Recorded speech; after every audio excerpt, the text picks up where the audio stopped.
cine y la música han estado unidos desde sus inicios.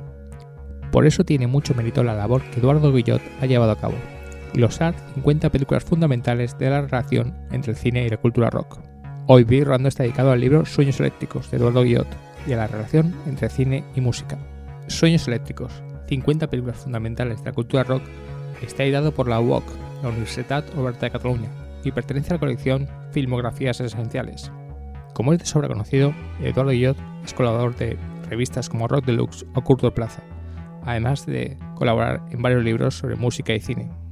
Hoy está en Video Rodando el propio Eduardo Guillot, al cual le ha resultado muy difícil glosar o resumir la relación entre cultura rock y cine en solo 50 películas. Hola, ¿qué tal?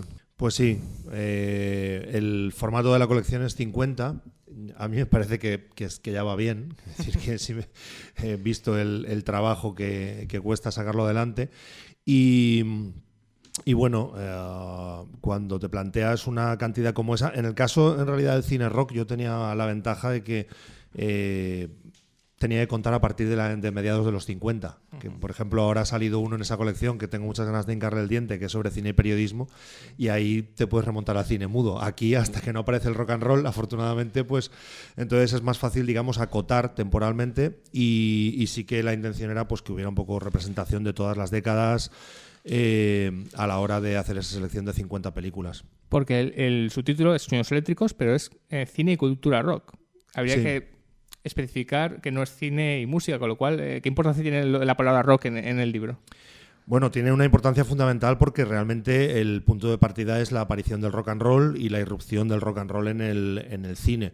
Pero a mí sí que me interesaba mucho el matizar que no eran sobre cine y música popular, sino sobre cultura rock, porque quería que el abanico de posibilidades fuera lo más amplio posible, y en ese sentido me interesaba incluir películas que pertenecen más al contexto de la época que a la historia de la música, pero que explican muy bien determinados movimientos sociales, determinados contextos históricos a la hora de hablar de cine rock. De hecho, la intención, que es una intención, si quieres, como muy ambiciosa, pero a mí me parece que debe ser la única en un caso como este, es que leyendo cronológicamente el libro, que se puede leer de manera salteada, por supuesto, pero leyéndolo cronológicamente, no solamente se lea sobre 50 películas, sino que además se tenga como una panorámica de lo que han sido la historia de las relaciones entre cine y cultura rock a lo largo de estos más de 60 años ya.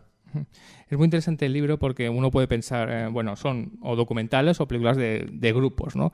Pero va más allá, ¿no? No en vano el libro empieza con una película donde la música no parece ni un grupo, pero la música es el sustrato, ¿no? Claro. Como es Semilla de Maldad. Claro, Semilla de Maldad en realidad es una película derivada del subgénero de delincuencia juvenil de los años 50, que bueno, se hizo muchas películas de bajo presupuesto sobre jóvenes conflictivos, etcétera, y realmente es una película que, si no fuera porque tiene en la banda sonora, al inicio y al final, Rock Around the Clock de Bill Haley y los Comets, que es la primera vez que un tema de rock and roll suena en el cine, pues una película que en caso contrario no estaría en la selección, porque después la historia es una historia en torno a adolescentes conflictivos en un instituto enfrentados a un profesor, que es Glenn Ford, que bueno, que tiene que enfrentarse a su manera de entender la educación, que no tiene mucho que ver con la que un profesor, ya un señor mayor de 50 años, pues tiene en mente, ¿no? Pero bueno, el hecho de que aparezca el rock and roll en la película es lo que hace que sea, de hecho, la película fundacional del cine rock. Uh-huh. Y podríamos dividir las películas que aparecen y casi la historia de la música del cine, incluso en varios segmentos. Hablamos de donde la música es sustrato, documentales musicales, documentales con donde los protagonistas son músicos. Intentas variar metiendo de todo esto, ¿no? Para no ser la típica película de ¿Qué noche la que del día? 50 veces, ¿no? Claro. Sí, la idea era también dar un poco la idea de diversidad del cine rock, ¿no? Es decir, que normalmente pensamos en historias de ficción sobre grupos y en documentales, ¿no? Casi siempre es, digamos, un poco y los biopics musicales, las biografías musicales, ¿no?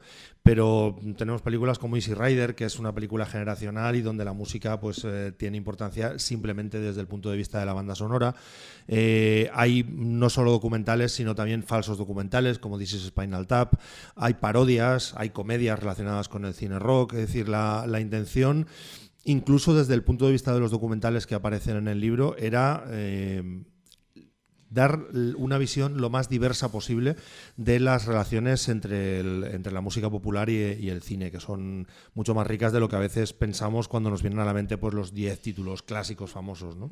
Y saltando de temas, porque eso es algo que hablamos ya hace tiempo, cuando hablamos del libro en otra ocasión, has nombrado This is Spinal Tap, y me viene a la cabeza pues que el humor y a veces la música no está muy encasado. Tenemos This is Spinal Tap, que es una película maravillosa, pero que no deja de ser una parodia sobre los tópicos llevados al límite.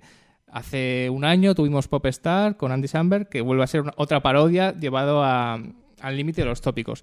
¿Cómo casa el humor y la música? Porque vemos que las grandes películas a veces son muy serias, quitando Que noche de aquel día, que sí que es una comedia, son muy serias, se toman muy en serio a sí mismas y a veces el humor, cuando se lleva a la música, se refleja como parodias, tópicos.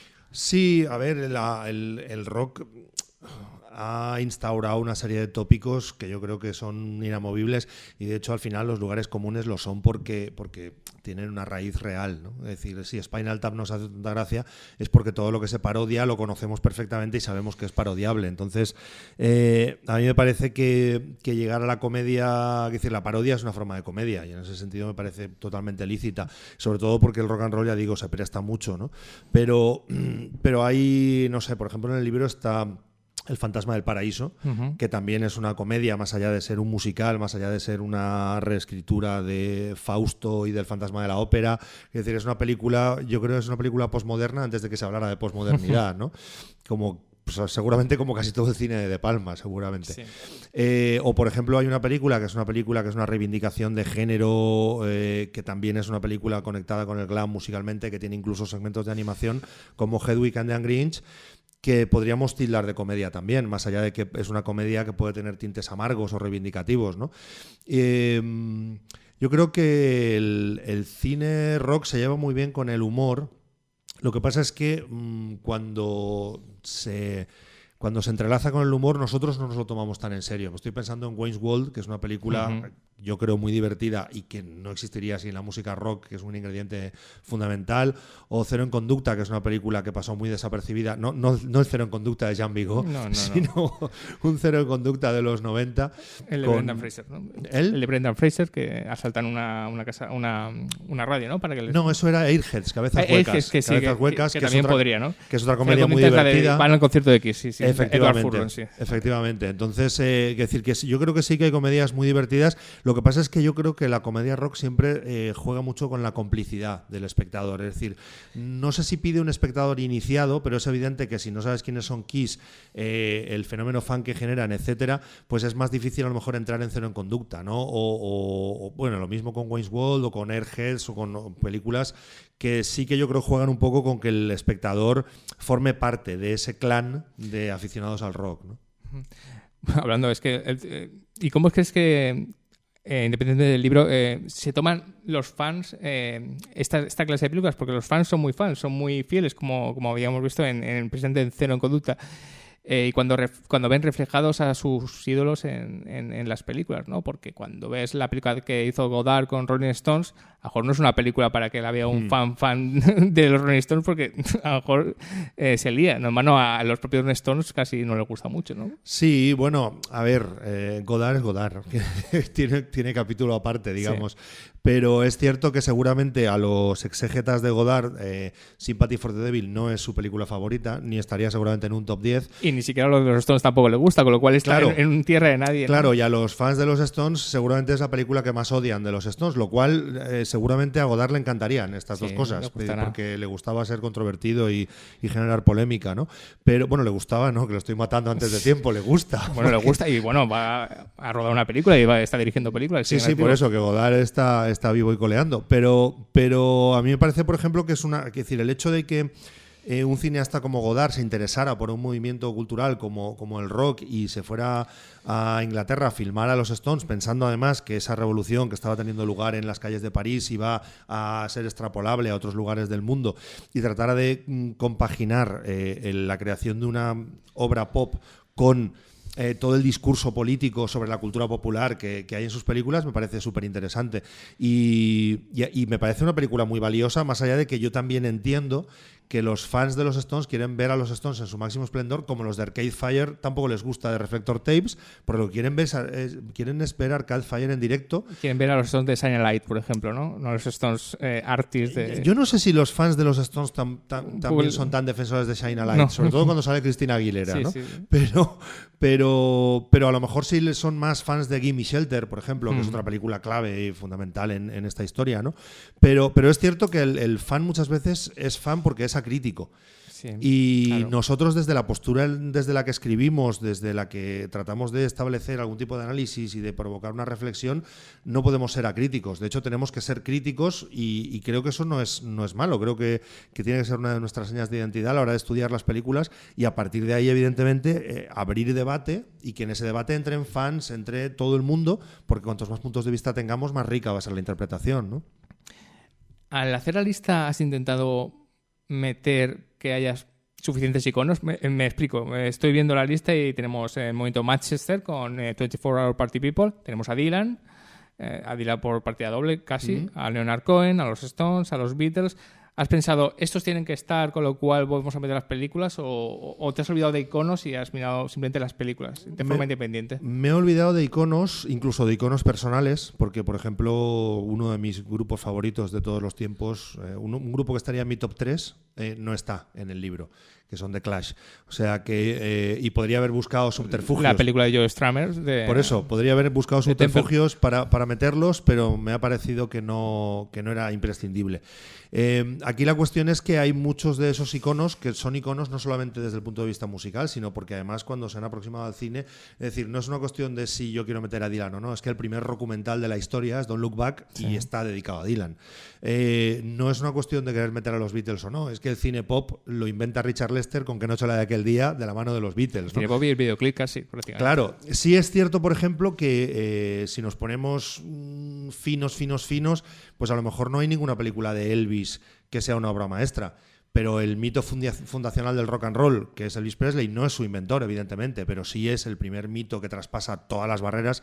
Hizo muchísimas películas, es el artista musical que más películas ha hecho de la historia y evidentemente tenía que haber alguna película de Elvis.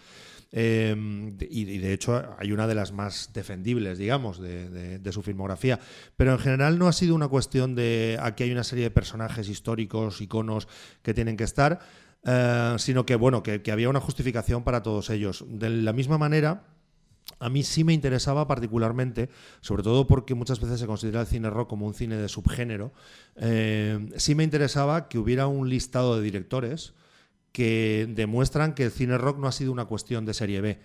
Más allá de que hay películas rock de serie B que son fantásticas, pero si vemos el listado de directores, nos aparece el Godard, nos aparece Richard Lester, nos aparece Jonathan Demme, nos aparece Wim Wenders, nos aparece Scorsese, nos aparece Brian De Palma, nos aparece Todd Haynes, nos aparece es decir, un listado de directores que son directores de primer nivel. Antonioni, no sé si lo había dicho, es decir, un listado de directores con un nivel más allá de haberse acercado o no al cine rock. Jim Jarmusch, es decir, voy pensando y van saliendo nombres que son nombres fundamentales de la historia del cine sin ningún sufijo posterior. Del cine y punto, ¿no? Y es muy interesante que se hayan acercado también a la cultura rock. Es muy curioso que hayas dicho Antonioni, porque obviamente todo el mundo ya sabrá que es Blow Up, la película que está en el libro. Y es muy interesante la aproximación de Antonioni de Blow Up a la música, porque es completamente ajeno a ese movimiento. Sí. Y es fantástico que esté en el libro, porque es el movimiento de un señor que mira una cosa que a lo mejor no entiende muy bien, pero esa mirada extraña es maravillosa como lo hace, ¿no? Claro. De hecho, en los primeros años de cine rock, todas las miradas son extrañas en el sentido de que los directores que ya están trabajando en la industria no entienden lo que significa culturalmente el rock and roll. Piensa, por ejemplo, que King Creole, El barrio contra mí, que es la película incluida de Elvis Presley, es una de sus mejores películas porque es una película con una estructura dramática muy sólida, etcétera, aparte de que tiene una gran banda sonora. Pero el director, que es un director también de prestigio como Michael Curtiz tenía 70 años cuando hizo King Creole. Era un director famosísimo, había hecho Casablanca, pero era un señor que no podía entender lo que significaba el rock and roll para los adolescentes de aquel momento. Y yo creo que lo mismo pasa con Lester. Lo que pasa es que Lester había trabajado con cómicos de la televisión británica y se puso en manos de los Beatles y se había, digamos, contagiado del free cinema con películas como The Knack, etcétera, y sí que había una conexión, pero eso se ve también efectivamente en Blow Up con Antonioni. Antonioni hace una película supuestamente sobre el swing in London, es decir, sobre un movimiento que tiene mucho que ver con la cultura pop, la moda, la música, que está teniendo lugar en Londres a mediados de los 60, y decide que la banda sonora de la película la haga Herbie Hancock, que es un señor que viene del jazz, que no tiene nada que ver con el rock and roll, ni con la música pop, ni con el swing in London, en realidad. O sea, que es muy curioso y su mirada es una mirada de extrañeza sobre lo que está contando, lo cual no deja de ser muy interesante, porque en realidad él está contando otra cosa, está adaptando a Cortázar de una manera muy libre, pero está basándose en Cortázar y está imbricando todo eso en un Londres que está en un momento de efervescencia musical y no solo musical, sino cultural, artística, muy importante, porque el protagonista de la película se supone que es un trasunto del fotógrafo David Bailey. Es decir, que hay una serie de elementos ahí que chocan, por otro lado, con la mirada de Antonioni, que es una mirada de extrañeza. Y creo que esa tensión entre una cosa y la otra resulta muy interesante al final para la película. Quería hablarte sobre los biopics, que hay cierta polémica sobre eso, pero antes, cuando has hablado de Herbie Hancock, me he pensado en jazz y he pensado en que creo que eso hay una película, ¿no? Que es Let's Get Lost, sobre Chet Baker en el libro, ¿no? El jazz que es un movimiento demasiado torturado para que haya muchas películas diferentes sobre eso, porque estaba pensando en Bird, otro personaje torturadísimo. Sí. Y a lo mejor ese sufrimiento que vemos solo vemos, no podemos ver la parte lúdica de la música en el jazz. Yo creo que son los modelos que más han trascendido porque nos gusta esa imagen del artista sufriente y torturado, pero en los años 50 y 60 hay un montón de biopics de músicos de jazz, pues no sé, de la era del swing, de las grandes orquestas de swing, etcétera, que son películas bastante optimistas. Pero sí es cierto que, bueno, que incluso, por ejemplo, en El hombre del brazo de oro, Frank Sinatra era un junkie, era un batería de jazz que también tenía problemas con las drogas. Y es verdad que ese lado es como lo que se dice de que es más fácil que gane un drama que una comedia en un festival de cine, ¿no? Parece que como que nos atrae más el lado oscuro, ¿no? Pero sí yo creo que hay películas de jazz que también muestran el lado optimista del género.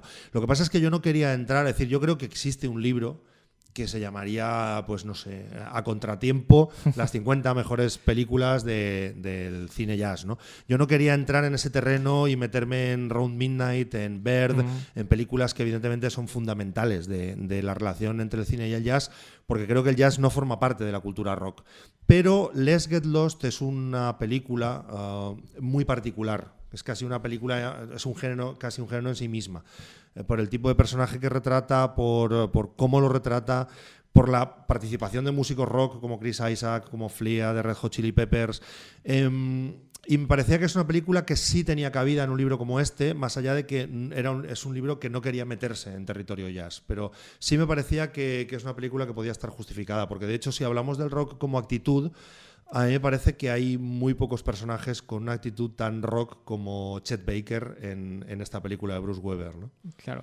Y a lo mejor alguien pensará que el hip hop también es algo alejado del rock, pero es una cuestión de actitud, ¿no? Sí. Claro, cuando hablamos del rock no estamos hablando, como tú has dicho al principio, de un género musical. Claro. Es una cuestión también de actitud, ¿no? Sí, para mí, yo en este caso sí que lo tengo más claro. Es decir, el hip hop, como yo creo todas las músicas negras, están absolutamente relacionadas con la cultura rock, ya no solo porque muchísimos grupos de hip hop han acabado colaborando con bandas de rock, sino porque el espíritu original yo creo que es perfectamente compatible. Es decir, y de hecho yo a veces lo comento y estoy plenamente convencido de ello. A mí me parece más rock hoy en día Kate Tempest o Dizzy Rascal que Muse o los Black Crowes. O sea, no creo que tenga tanto que ver con los instrumentos que se utilizan, con tener 2 guitarras, bajo y batería y ritmos de 4x4, como con una actitud que tiene que ver más con otros elementos, ¿no? Es decir, para mí, yo lo siento mucho, pero Public Enemy son rock and roll. Entendiendo el rock and roll como una manera de enfrentarse a tu entorno, de utilizar la música para decir una serie de cosas, de tú mismo manejar tu carrera, tu forma de hacer. Es decir, yo creo que el rock and roll entendemos como algo más que un sonido, ¿no? Y una lucha contra el sistema establecido, Claro, más o menos. Claro. Porque alguno pensará que el Rolling Stone sigue haciendo rock en sus giras, pero es cierto que son ya un grupo acomodado en el Star System y claro, más allá hacen un rock, pero no es la palabra rock, un rock con minúscula, podríamos decir. Sí, o no sé si con mayúscula o con minúscula, porque por ejemplo el último disco la verdad es que está muy bien, han vuelto a los orígenes. Sí. Pero... Y bueno, ya saca un DVD de su concierto en Cuba, creo que dicen que es estupendo además. Pero yo creo que es una cuestión de... Sí, es decir, lo de la actitud también es problemático, porque el siguiente paso es hablar de autenticidad y estas cosas que a mí creo que hay que andar con pies de plomo con ese tipo de terminologías. Pero sí es cierto que, a ver... que sí que hablamos de tratar de mantener, yo no creo tanto una actitud de confrontación con el sistema como de una cierta coherencia de planteamientos, porque efectivamente, si nos vamos otra vez al ejemplo de Public Enemy muestra una actitud de confrontación, pero sus discos los sacaba CBS y luego Sony, que es la mayor multinacional discográfica del planeta Tierra. Entonces, la cuestión sería a ver cómo compaginamos eso. Los propios Clash, su primer single ya lo sacó CBS también, que era la gran multinacional, y de hecho el Sniffing Glue, que era el fanzine oficial del movimiento punk inglés, dijo: el punk murió cuando los Clash ficharon por CBS, ¿no? Todo esto nos lleva en realidad a que esa actitud de la que hablamos seguramente es una actitud más respecto a cómo se interiorizan las cosas que a cómo se exponen a nivel externo. Porque al final la historia del rock and roll es una historia de claudicaciones y el cine ha contribuido mucho a esas claudicaciones. Es decir, a que el rock and roll se convirtiera en un producto de consumo en una sociedad capitalista que es en la que nace y para la que se crea como producto cultural, como producto de consumo, y por lo tanto el nivel de contestación que puede tener un producto de consumo siempre es muy relativo y siempre es el que la industria te permite. Entonces, claro, a partir de ahí hablar de la rebeldía del rock and roll pues no deja de ser más un mito que una realidad. Porque esa rebeldía, ¿crees que más o menos ha desaparecido, por lo menos en grupos de rock, ¿no? Tiene que venir Kate Tempest, como has dicho, a hacer una especie de spoken poetry más o menos y decir verdades, y entonces esa actitud es la que se refleja. Pero ya un grupo con guitarras, ¿crees que ya, si quieren ser un grupo de rock, suelen ser acomodados más o menos? Es complicado, bueno, ¿no? Es encontrar. que, a ver, es que o sea, yo creo que esto puede causar o generar cierta polémica, pero yo creo que hoy en día montar un grupo de rock es una muestra de conservadurismo. Es decir, coger unas guitarras, una batería y un bajo y ponerse a hacer canciones de rock me parece súper respetable, lo defiendo a muerte, me encantan un montón de grupos que están haciendo eso hoy en día, pero me parece conservador porque es ponerse a hacer algo que tiene que ver con los años 50. Es decir, por una cuestión generacional conectamos mucho más con eso que con otras cosas, pero la gente joven hoy en día no escucha rock. No escucha rock, hay que asumirlo y ya está. O sea, el rock forma parte de un pasado histórico glorioso y evidentemente se sigue cultivando como se sigue cultivando el jazz o como sigue, no sé, ahora se ha puesto de moda bailar Lindy Hop. Pues me parece fantástico, pero no me parece nada revolucionario. Me parece, pues eso, casi como una cuestión de moda hipster que me parece que está muy bien, pero que no tiene que ver con la realidad. Hoy en día la gente joven, cuando se pone a hacer música, se pone a hacer otros tipos de música y me parece además que es lo lógico y normal. Claro, por ejemplo, si vemos, compramos el Rock Deluxe, el último Rotos de Abril, dedicado a Chuck Berry, donde Eduardo has escrito, y vamos a la más famosa sección, que es la revisión de discos, todos esos discos que salen. Es verdad que yo cuando lo leo, nunca me he dado cuenta, pero cuando lo has dicho es verdad. Grupos de rock, hay pocos. Hay mucho grupo pop español, los grupos de hip hop, trap, noise, y a veces encuentras un grupo de rock ahí en una reseña y... Sí, pero bueno, pero el noise es rock al final. O sea, es decir, sí que sigue habiendo mucho rock porque todo el rock alternativo de los 90, toda la herencia del grunge, es decir, todo eso es rock y dentro de la acepción más amplia de la palabra. Y si vemos los carteles de los festivales, los cabezas de cartel, pues este año en el FIP tocan los Red Hot Chili Peppers. O sea, hay que decir que sí, que le incluirán funk y le incluirán, pero es una banda de rock. Entonces, o sea, pervive porque existe un público para eso. Pero a mí me parece que hoy en día plantearse montar un grupo de rock, más allá de lo lúdico que pueda ser la cosa y de lo divertido que puede ser y que todo el mundo tiene derecho a expresarse como quiera, y me parece que es algo viejo de por sí. Pero seguramente tan viejo como intentar agarrar sintetizadores simplemente para tocar las teclas y no a lo mejor para utilizarlos para samplear o para utilizar otras. Quiero decir que la tecnología al final va cambiando el mundo de la música y enchufar una guitarra a un amplificador es una cosa que va a cumplir un siglo dentro de nada. Vamos con el tema. Polémica. El famoso biopic, ¿no? He cogido 2 biopics, hay bastantes en el libro, completamente distintos, que son el Control, que es un biopic más clásico, una estupenda película, pero un bioclip más clásico, y el Amioter, que no deja de ser una biografía completamente alucinada de Bob Dylan, ¿no? Hay muchos que piensan que el biopic se ha abusado mucho del biopic por parte de Hollywood, podrían decir entre comillas, de Hollywood, ¿no? De escoger una figura que lo más estructurado posible, hacer una película, coger un actor y a ver si logra la nominación al Oscar, como ha hecho Joaquin Phoenix o Jamie Foxx, ¿no? ¿Cómo ves cómo está el biopic musical, ¿no? ¿Crees que abusa de tópicos? ¿Crees que no se le sabe dar una vuelta a esas figuras, una doble vuelta? Bueno, yo creo que el biopic es un tópico en sí mismo, es decir, es una película biográfica que de hecho no inventa el cine rock. El biopic existe casi desde que existe el cine, es decir, son las vidas de santos antiguas trasladadas al cine. A Hollywood le gusta particularmente el que tiene esa estructura de ascenso, caída y redención, porque el personaje al final acaba como resurgiendo de sus cenizas, salvándose. Pero yo no sé si está abusando. A mí me parece que es un formato completamente lícito para contar la historia de un músico, más allá de que el biopic necesita normalmente la autorización del músico, con lo cual se cuenta lo que el músico permite que se cuente, y la autorización de la compañía de discos para poder usar las canciones. Con lo Eso cual, que dicen que nunca te compres una biografía autorizada por alguien, ¿no? Y te claro, buscarte la no autorizada.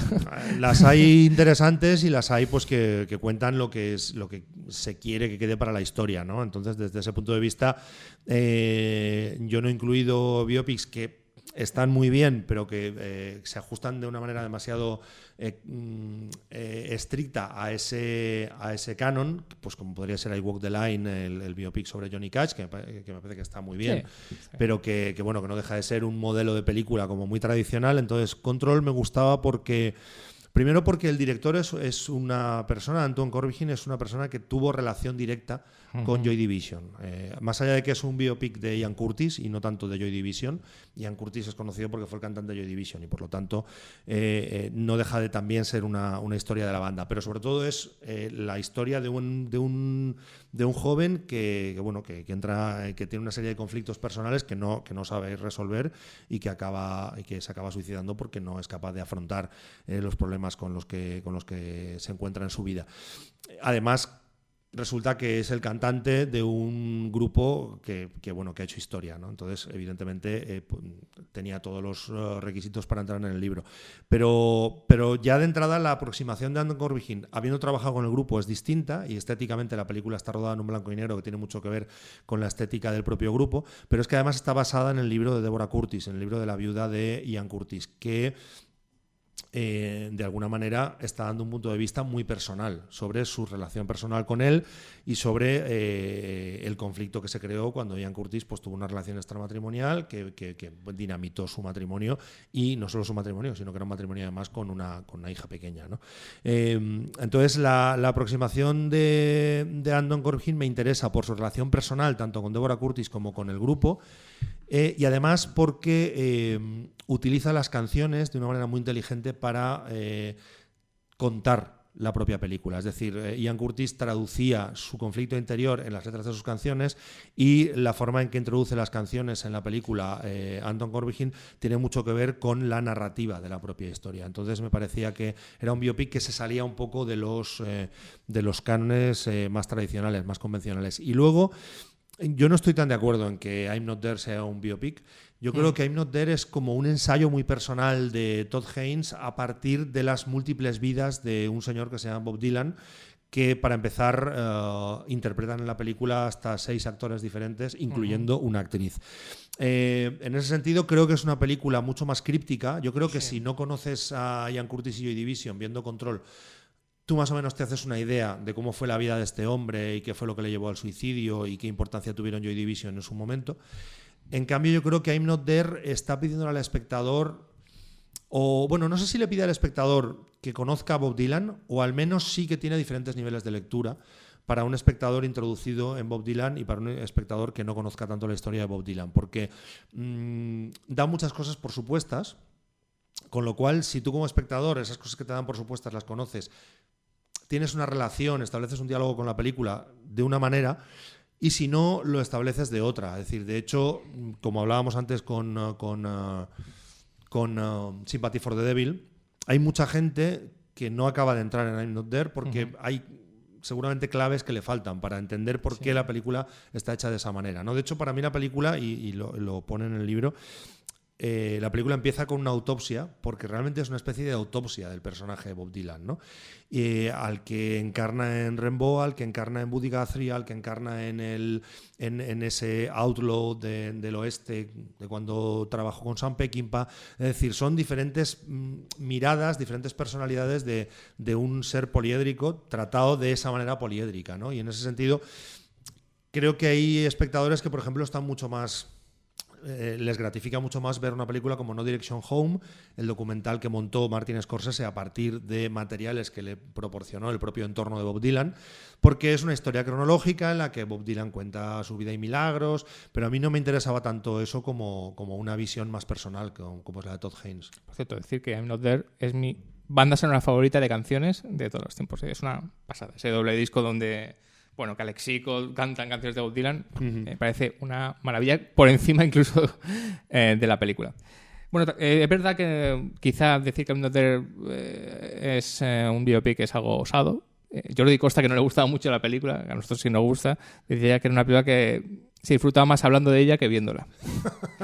Que podía ser interesante. Pero bueno, te cojo otro biopic que ese sí que es un biopic, que no es un biopic, pero sí es un biopic, como es el Last Days de Gus Van Sant, que ese sí que podríamos decir que es un biopic de alguien que no sale en la película, como es Kurt Cobain, que sale sus osías, digamos. Sí, lo que pasa es que también es un biopic muy particular porque en la película al final sí aparece un rótulo en el que Gus Van Sant explica que se ha inspirado, o sea, que la película, no hay más que ver a Michael Pitt, sí. La imagen en cuanto aparece y dices, a ver, este señor está haciendo de Kurt Cobain. Sí. Pero lo que ha querido ahí Gus Van Sant, y por eso creo que es interesante, es precisamente, o sea, el biopic se basa en los datos contrastados que tenemos sobre la vida de los músicos. Johnny Cash se casó con esta chica, actuó en tal sitio, en tal fecha, fue a la prisión de Folsom y grabó un disco en directo, tenía problemas con las anfetaminas. Todo eso está documentadísimo y la película lo que hace es ponerlo hace una puesta en escena de ficción, pero lo que hace es ceñirse a unos hechos, más allá de que normalmente eso no sea un 100% de la película, porque si vemos a un personaje dentro de una habitación hablando consigo mismo, no había nadie allí para certificar que él dijo eso, pero digamos que hay un trato entre el espectador y la película con que lo que se nos está contando es cierto, ¿no? Sí. Lo que decide Gus Van Sant en Last Days, que por cierto es otro de esos directores importantes que también se ha aproximado al rock en determinados momentos, es fabular a partir de hechos no contrastados, es decir, intentar imaginarse cómo fueron los últimos días que pasó Kurt Cobain en la casa que tenía en la montaña, en el bosque, y plantearse cómo podrían haber sido esos últimos días que le llevaron al suicidio. Y presenta un personaje completamente ensimismado, fuera de sí, que casi no tiene relación incluso con los otros habitantes de la casa, y de alguna manera trata de hacer un retrato imaginario. Por eso tampoco sé si hablar de biopic sería, o en todo caso de biopic muy particular, trata de hacer un retrato de cómo él imagina esos esos últimos días de Kurt Cobain, ¿no? En donde le va a visitar una ejecutiva de su compañía de discos, donde le llama a su manager por teléfono, donde hay unos amigos compartiendo la casa con él, con los que se cruza a ratos, pero lo vemos, pues eso, sobre todo muy ensimismado, muy dentro de sí, muy como sin rumbo, y a lo mejor eso nos ayuda a entender un cierto estado interior de desazón que él asocia, y por eso llama Blake al personaje, con las iluminaciones de William Blake, para entender por qué el personaje al final llega a cometer suicidio, ¿no? A mí me parece que es una aproximación muy interesante. De hecho, los primeros documentales relacionados con Kurt Cobain casi todos eran aproximaciones muy peculiares, hasta que finalmente el Montage of Heck es el documental canónico, pero creo que todos se han aproximado de maneras muy, muy interesantes al personaje. Hay un documental muy bizarro, creo, que no lo he visto, que es ¿Quién mató a Kurt Cobain?, que es la bizarrada... Bueno, es un documental que más o menos intenta defender la tesis de que a Kurt Cobain lo mató un asesino a sueldo contratado por Kurnilov, con lo cual es un documental muy divertido. Es muy divertido, eso he oído, que es muy divertido. Por cierto, antes de ir al siguiente tema, Ian Curtis en Control, Ian Curtis en 24 Hour Party People. ¿Cómo ves a Ian Curtis en 24 Hour Party People? Un amigo mío, que era muy fan de Joy Division, fue a ver en su momento 24 Hour Party People al cine y se indignó por la visión de Ian Curtis en la película. Sí. ¿Cómo ves, en general, aparte de hablar de la maravillosa película de Winterbottom, ese personaje secundario que algunos consideran que está un poco desdibujado en la película, cuando en realidad la película en realidad se dedica a desdibujar mucho, como es la película de 24 Hour Party People? Es que además, es que no es una película sobre Joy Division, es una película sobre Tony Wilson, que ya dice en la película que él es un personaje secundario en su propia película. Entonces, a mí me parece que, o sea, como artefacto cinematográfico es una maravilla de película, y que además ese artefacto esté puesto al servicio de la escena musical de Manchester, pues claro, para los fans de la música es un regalo. Sí. A mí me parece muy bien cómo trata a Ian Curtis 24 Hour Party People, pero es que si un director decidiera hacer una película en la que trata a Ian Curtis como un auténtico payaso, me parecería bien también, porque se trata de la visión que da un director sobre un personaje, y a partir de ahí lo que podemos es debatir sobre eso, y el que es muy fan de Joy Division, pues probablemente le guste más Control porque está más al servicio de la mitología. Claro. Mientras que 24 Hour Party People es una película que sistemáticamente se dedica a destruir mitologías. Cuando hay un momento en el que hay una escena de sexo en los baños de una discoteca, en la que supuestamente la mujer de Tony Wilson está con Howard Devoto, el cantante entonces de los Buzzcocks. Y cuando salen del baño, el Howard Devoto real hace el papel de la persona que limpia los baños y se dirige a cámara y dice: yo no recuerdo que esto sucediera así. Es decir, la película está constantemente tratando de romper los mitos, de cuestionar la historia oficial. Por lo tanto, que lo haga con Ian Curtis me parece fantástico, porque es que lo hace con todos los personajes que aparecen en la película. Hay un momento que Tony Wilson reaparece y le vemos, no quiero recordar, en casa con la familia, y se vuelve a dirigir a cámara y dice: bueno, sí, en el rato este que no he salido he tenido 2 hijos y me he separado. Dice, pero eso no tiene importancia, ¿no? Claro, tiene importancia lo que para Winterbottom tiene importancia, que es contar la historia de la manera fragmentaria como la cuenta, ¿no? Entonces, yo creo que no te puedes molestar, por muy fan que seas de Joy Division, porque el problema que tenemos con estas cosas es que acabamos convirtiendo, por eso he dicho antes lo de las vidas de santos, porque acabamos convirtiéndolos en dioses y acabamos convirtiéndolos en mitos. Y son gente como nosotros, seguramente bastante más desequilibrada que nosotros, y por lo tanto podemos disfrutar de su música, pero convertirlos en mitos es un error, porque además los mitos solamente están para que después los podamos destruir. Al final es la misión de un mito, ser destruido. Por lo tanto, yo creo que los fans deberían ser mucho más transigentes y disfrutar mucho más de las cosas relacionadas, de las obras de arte relacionadas con sus objetos de mitificación, porque en realidad no dejan de ser seres humanos como nosotros. Uh-huh. No estoy pensando en el libro que me estoy leyendo ahora, que es la biografía de Miles Davis, la que escribió él junto con un periodista, que no recuerdo el nombre, que es maravillosa porque es de un lenguaje directo y diciendo: yo me metía esto, yo me tiraba esto, yo me tiraba esta por dinero, no sé cuánto. Y también habla de lo grande que era y era un gran músico, no sé cuánto. Y es una biografía perfecta, ¿no? Porque nos muestra con una sinceridad las distintas capas que tenemos todos, pero claro que los músicos se multiplican por 1000. Claro. Sí, no, hombre, son personas creativas, eso está claro.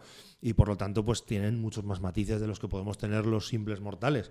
Pero de ahí a pasar a ese siguiente escalón, a mí me parece peligroso, sobre todo por eso, porque al final además no disfrutamos también de las visiones que otros pueden tener de esa misma gente a la que nosotros admiramos. Yo creo que el proceso debería ser justo el inverso. Deberíamos, todo lo que nos entusiasma, deberíamos estar cuestionándolo permanentemente, porque eso enriquecería mucho más las lecturas que tenemos sobre su legado artístico, sobre su vida y sobre su obra, ¿no? Pero normalmente tendemos justo a la visión contraria, ¿no? A no discutirles absolutamente nada, a que todo lo que han hecho es magistral, a que nunca se han equivocado, y eso es imposible. Por cierto, ahora se ha publicado la biografía de François Hardy, que es autobiografía, y estoy oyendo, ojalá estoy deseando hincarle el diente yo también, que dice cosas muy incorrectas, o sea, cosas que no nos gustan, y dicen que por eso es muy interesante, claro, que no se basa en el relato, decir qué gran cantante fui o me enamoré, y claro, cosas que a lo mejor nos repelen, ¿no? Pero eso. Es que al final a donde llegamos es a... Bueno, igual hay mucha gente que es muy fan del rock and roll y que también es muy creyente, pero yo es que estoy muy en contra de las canonizaciones. Entonces, si al final lo que hacemos es canonizar a nuestros ídolos, a mí me da igual canonizar a José María Escrivá de Balaguer que a Jimi Hendrix. Me parece igual de absurdo en las dos cosas. Me cae mucho mejor Jimi Hendrix, evidentemente, pero creo que canonizar es algo que no, es decir, que no entra dentro de mis intereses. O sea, me gusta más ver a los artistas como creadores, como gente creativa, pero con sus virtudes y sus defectos. Seguimos hablando de Sueños eléctricos, el libro que ha editado la Universitat Oberta de Cataluña, de la colección Filmografías Esenciales, y hemos hablado del biopic, y esto me interesa también mucho, el documental musical. Hay muchos documentales musicales en el libro. Tú metes mi documental favorito de todos los tiempos, musical, incluso no musical, que es La mugre y la furia, de Julien Temple. Recordemos que vivimos un auge del documental musical. 3 documentales musicales ganaron el Oscar consecutivamente. En España tenemos el Inédit, el Doc of the Bay. ¿Cómo ves el género de documental musical actualmente? Hay gente que a veces critica que el documental musical puede ser muy repetitivo, que decir, gente hablando de... es que no recuerdo cómo es el nombre. Simplemente gente hablando a cámara, ¿no? Gente hablando a cámara. Sí, cabezas parlantes. Cabezas, ¿no? Parlantes, sí. Eso, no me salía. Que solo son cabezas parlantes, alguna actuación y al final es un documental repetitivo. Precisamente está muy bien que pongas La mugre y la furia, que yo creo que es un ejemplo de cómo hacer un documental haciendo una cosa completamente artística y rompedora, ¿no? Pero es una pena que no veamos más documentales de ese tipo, ¿no? Yo creo que todos los documentales que hay en el libro, que están escogidos con mucho cuidado porque no quería abusar de los documentales, todos, digamos, que se salen un poco de ese modelo, que en realidad es un modelo que debería estar ya relegado a la televisión, es decir, que está más cerca del reportaje televisivo que del documental, si quieres, de creación o el documental con una singularidad específica, ¿no? Es obvio que el documental es mucho más barato de hacer que una película de ficción. Sí. Y que por eso ha experimentado ese auge del que hablábamos, sobre todo además a partir de la llegada de las tecnologías digitales, que han abaratado mucho los costes de producción. Pero más allá de eso, a mí no me parece mal que haya mucho documental musical. Después, evidentemente, como espectadores tenemos que hacer la criba y decidir qué es lo que nos parece más interesante y lo que nos parece menos interesante. Pero todo eso es información que se pone al alcance del interesado, y desde ese punto de vista, bienvenidos sean. Es cierto que a mayor volumen, mayor cantidad de morralla. Eso es así. Es decir, al final hay documentales musicales sobre cualquier cosa. En España se están haciendo documentales musicales sobre grupos que dices, a ver, o sea, si el grupo no le interesa a nadie, ¿a quién le interesa una película sobre el grupo? Pues evidentemente también a nadie. Pero incluso así no me parece mal. Es decir, yo soy de los que los ven todos, los que caen en sus manos, ¿no? Y a partir de ahí, pues siempre vas a tener a lo mejor alguna información que no conocías. Es decir, creo que nunca pueden sustituir a un trabajo analítico. Es decir, o sea, el hecho de que la gente ve los documentales musicales y dice, pues ya me sé la historia de estos, ¿no? Y dices, bueno, la historia de estos es algo más que hora y media de gente diciendo cosas, entre otras cosas porque muchas veces... las cosas que se dicen son siempre laudatorias, porque estamos con lo que decíamos antes, es decir, un documental, sin ir más lejos, en España, por ejemplo, hay un documental que se llama Loquillo, leyenda urbana, que ganó el Festival Inédit, pero es un documental en el que, o sea, es decir, Loquillo, la historia discográfica de Loquillo se basa en los cadáveres que tiene en el armario, es decir, en la gente que ha ido quedándose en la cuneta o en la estacada porque él ha ido tomando decisiones que probablemente está en su derecho, pero que han dejado a gente a la intemperie. ninguna de esa gente aparece en el documental. Entonces, claro, el documental efectivamente convierte a Loquillo en una leyenda, es decir, es lo que dice Loquillo y punto. ¿Tiene interés? Claro que tiene interés. ¿Que tendría más interés un documental no autorizado con toda esa gente a la que ha echado de los grupos, que le ha puesto demandas, que dice que le robó el no sé qué, que dice, por supuesto, pero ese es el documental en el que Loquillo no aparecería porque no daría su autorización?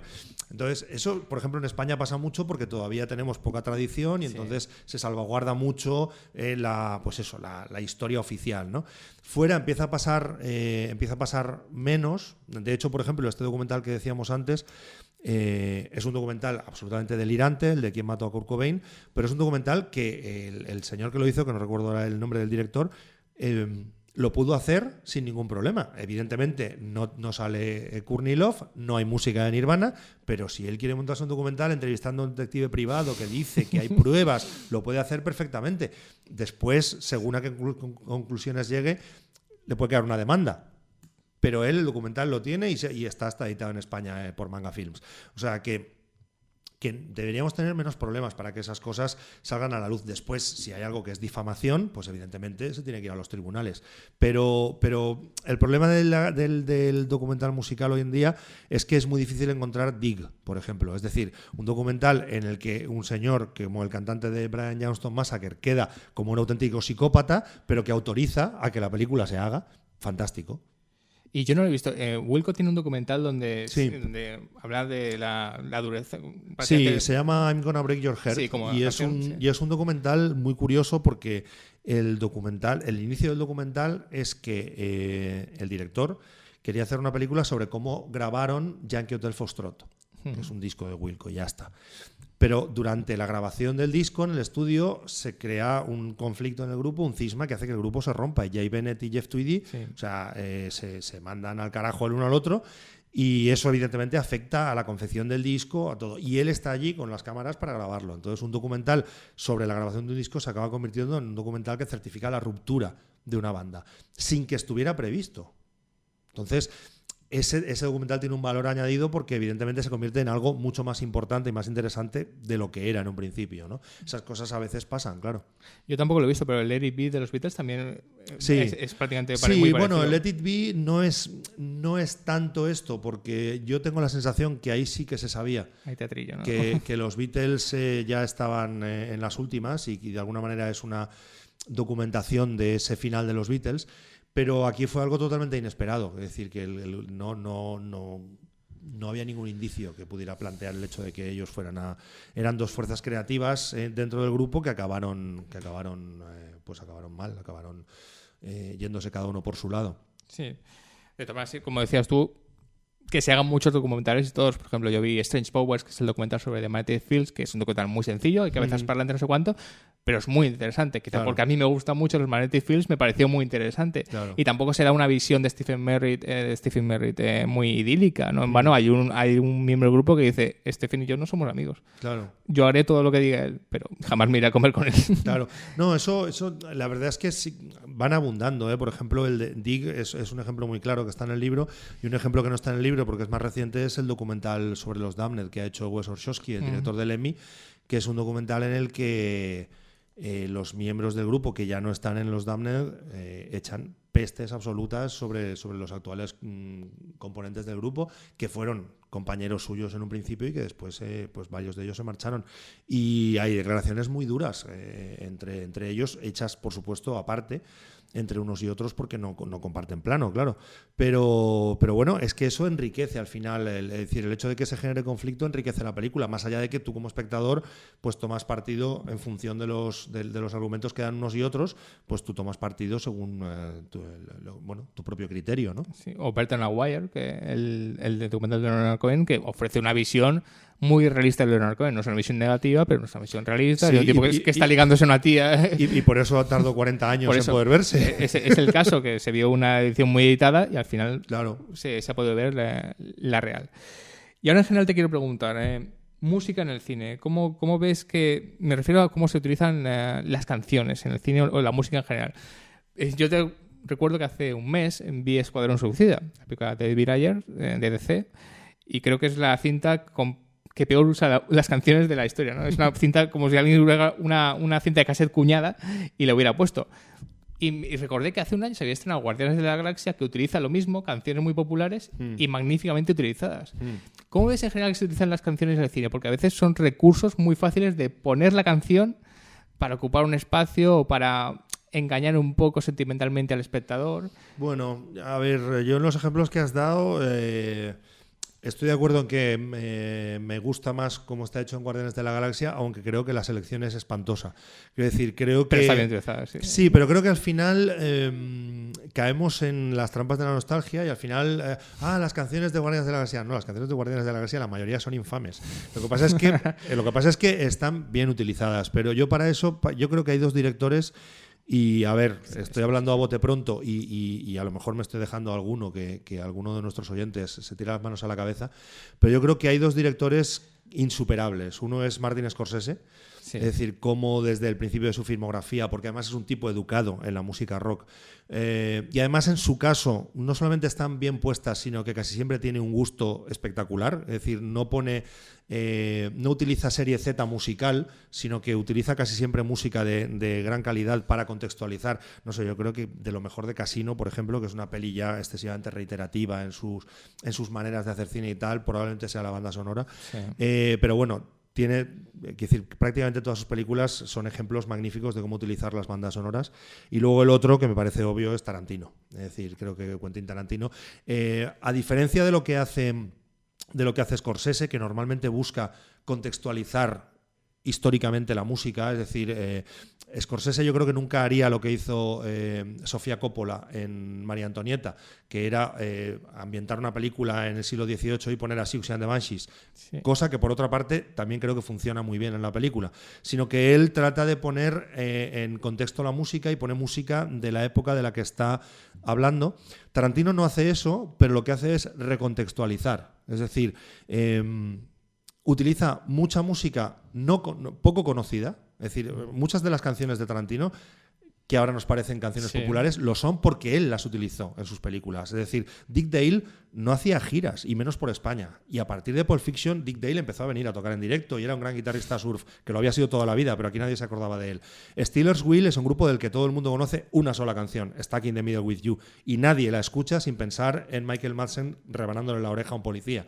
Y así podríamos hablar de Little Green Bag, la canción inicial de Reservoir Dogs. Es decir, que lo que él hace es reutilizar músicas, el Bang Bang de Nancy Sinatra. Es decir, prácticamente son músicas que es lo mismo que hace con sus imágenes. Es decir, material considerado inicialmente de desecho o de serie Z o cultura o baja cultura, lo recicla de tal manera que lo convierte en alta cultura y lo populariza. Y eso me parece muy interesante también. Quiero decir que la habilidad con que consigue hacer eso me parece que no hay otro director que sea capaz de hacer lo que hace Tarantino con las bandas sonoras. Y bueno, hasta el punto que salen discos con recopilaciones de sus bandas sonoras. Sí. Yo recuerdo una recopilación que se llamaba The Tarantino Connection. Comprada por mí. Yo me compré ese Tarantino Connection que venían Pulp Fiction y Reservoir Dogs, las dos en pack. Exacto. Y ese pack era por un lado, pero por otro la compañía sacó una recopilación de canciones. Que llevaba diálogos, recopilación de canciones, se llama Tarantino Connection, incluso canciones que venían de, por ejemplo, Abierto hasta el amanecer, porque él salía como actor y entonces metían alguna canción de esa. O sea, era como un pupurri, pero que funcionaba muy bien, lo cual demuestra que tiene mucho ojo para reciclar. No en mano ahora, que no tiene mucho sentido editar discos de bandas sonoras porque son canciones que están muy accesibles para todo el mundo. Las películas de Tarantino sí que tienen sentido que sean editadas, ¿no? Porque tienen un sentido en la obra y cómo están colocadas y bueno, yo creo que un tío de Memphis ve Lola y Manuel y dice, ¿esto qué es? Claro, pero Tarantino te lo ha colocado y te lo ha contado de puta madre. Claro. ¿No? Sí. Yo creo que es muy hábil para eso. Y bueno, ahora se me está ocurriendo. ¿Y la banda sonora instrumental? ¿Te gusta? Sí. ¿La sigues también? Sí me gusta, pero no la sigo tanto. Es decir, no sé. O sea, sé, por ejemplo, que Alexander Desplat últimamente es decir, que todo el mundo está como loco con él y tal, y he visto películas con banda sonora suya, pero no me he ido a escuchar bandas sonoras suyas, aunque evidentemente soy muy fan de Morricone, de John Barry, es decir, de una serie de músicos de cine que son clásicos, ¿no? Te quería preguntar solo porque se me está ocurriendo Nick Cave, que aparece en el libro, en 20.000 días en la Tierra, un documental, por cierto, estupendo, nada de cabezas parlantes, un documental fantástico. cuando tú oyes a Nick Cave musical de canciones, y no sé si has oído alguna de las bandas sonoras que ha hecho, por ejemplo en Comanchería. Sí, con Warren Ellis. Sí, con Warren Ellis. ¿Los distingues? ¿Te gusta? ¿Cambias el chip cuando lo estás escuchando? No. Me gusta, o sea, a ver, yo conozco a Nick Cave inicialmente, como todo el mundo, como músico de rock, como de hecho, o sea, como Boys Next Door, después Birthday Party, después Nick Cave and the Bad Seeds, y me gusta toda su trayectoria, y posteriormente él empieza a hacer música para cine y tal, y con Warren Ellis siempre. Y me parece que quien sabe cambiar el chip es él. Es decir, y porque es verdad que en algún caso, por ejemplo en Comanchería en concreto, y en alguna otra película sí que introduce canciones, pero me gusta mucho cuando hacen música incidental, cuando hacen música de cine, es decir, no específicamente canciones que podrían ser canciones rock, como Lejos de los hombres, por ejemplo, es decir, bandas sonoras que son bandas sonoras trabajadas desde el punto de vista de inserción de la música en la imagen, sin necesidad de que al entrar una voz, esa voz, queramos o no, cobra cierto protagonismo. Claro. Y me gusta mucho cómo lo hace cuando es simplemente música instrumental. Creo que han encontrado ahí un filón muy interesante. Sí, tenemos el caso también de quizás uno de los más famosos, que es el de Ray Cooder. Sí, claro. Ray Cooder, sí.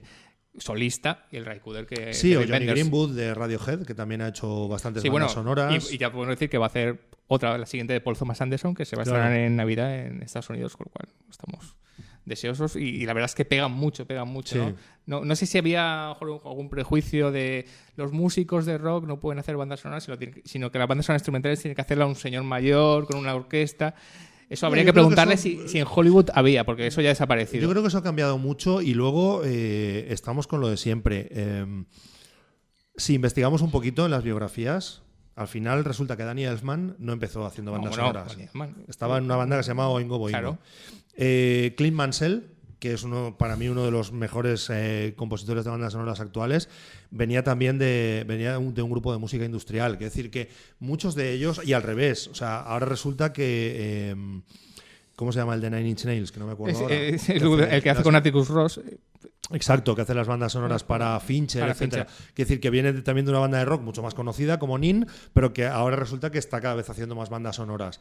Entonces, al final son músicos, y los músicos se pueden adaptar a un montón de circunstancias. Recordemos cuando gana la banda sonora de Real Social el Oscar, y creo que la de Millennium también ganó, que esa sí fue una sorpresa, fue ahí donde se rompió un poco esa barrera, ¿no? Del señor con batuta, John Williams, un genio bruto, de que él sea el que haga banda sonora, y el músico que puede hacer una banda sonora. Creo que a partir de entrar en un Star System, la gente miró y dijo, estos modernos, estos melenudos también pueden hacer bandas sonoras. Bueno, yo no sé si eso lo legitimó, pero yo creo que viene de mucho antes, sobre todo porque además hay que pensar que no solamente hay Oscar a la banda sonora, sino Oscar a la mejor canción, que durante muchos años era una canción de un musical, pero ya hace muchos años que Prince ganó un Oscar. Ya hace muchos años claro, o sea, que yo creo que está bastante asumido ya.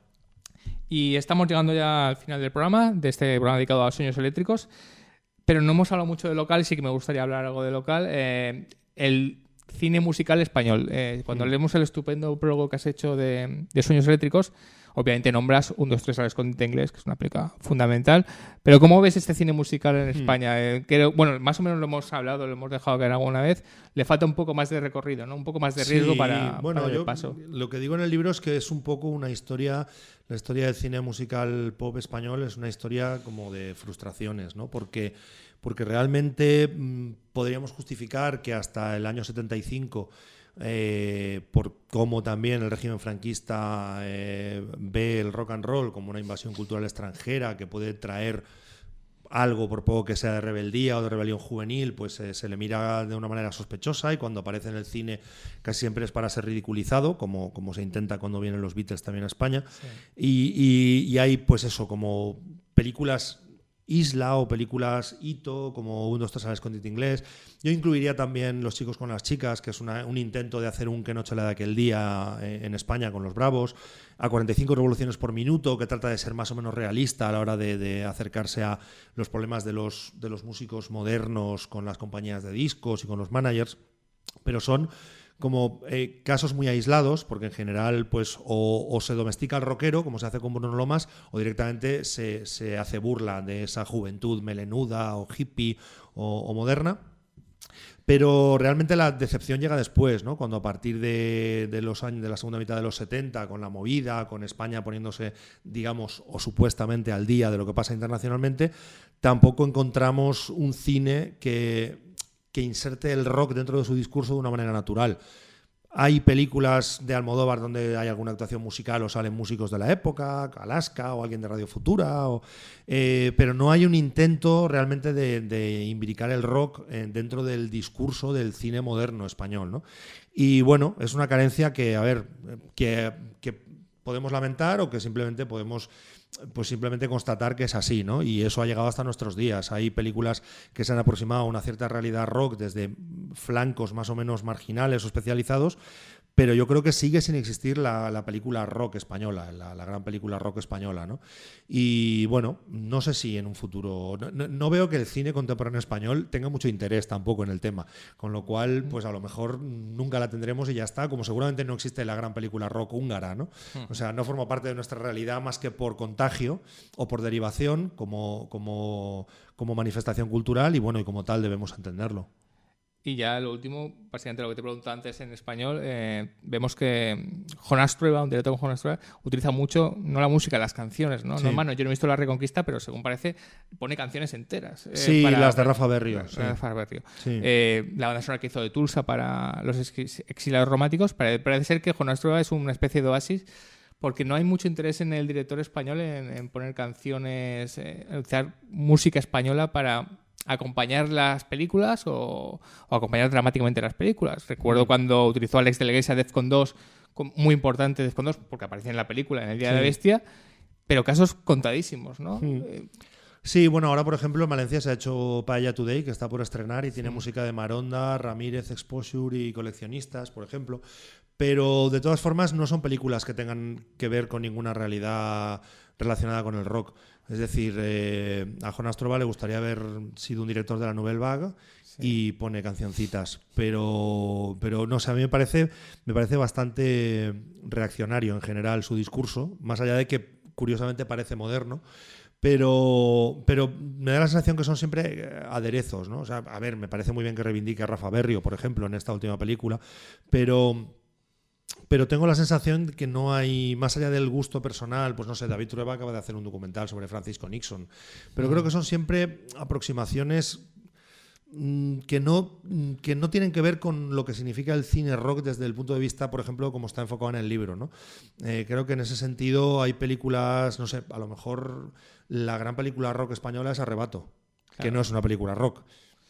Claro, que tiene mucho sentido que sea Zulueta el director. Claro, entonces a eso me refiero, a que a lo mejor ha salido Jordi Costa en la conversación antes y lo voy a volver a sacar porque él tiene una teoría que no ha desarrollado, pero que yo creo que habría que desarrollar, porque él simplemente la utilizó en una crítica y a mí se me quedó esa idea y me gustó mucho, que es que hubiera sido el cine español si el discurso canónico del cine español a partir del 80, que es un año que marca una modernidad muy clara en la sociedad española y que además en el cine español coinciden dos películas fundamentales, ¿qué hubiera pasado si el cine español a partir del 80, en vez de que el canon estuviera estipulado por Pepi Lucibom y otras chicas del montón y la posterior evolución de Almodóvar, ese canon lo hubiera marcado Arrebato y la posterior evolución de Zulueta?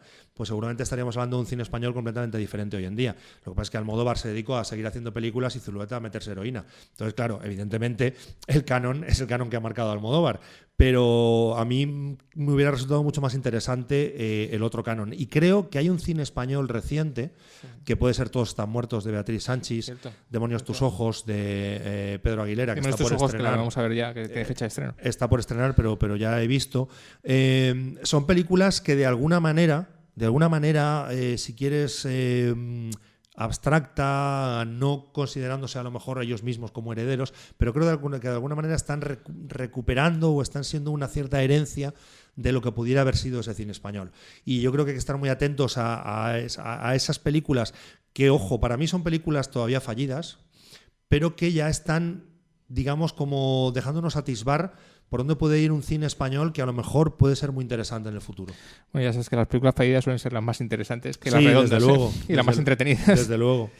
Bueno, Eduardo, muchas gracias por habernos acogido aquí para hablar de Sueños Eléctricos. Recordamos Sueños Eléctricos, 50 películas fundamentales de la cultura rock. editorial de la Universitat Oberta de Cataluña, y es la colección Filmografías Esenciales.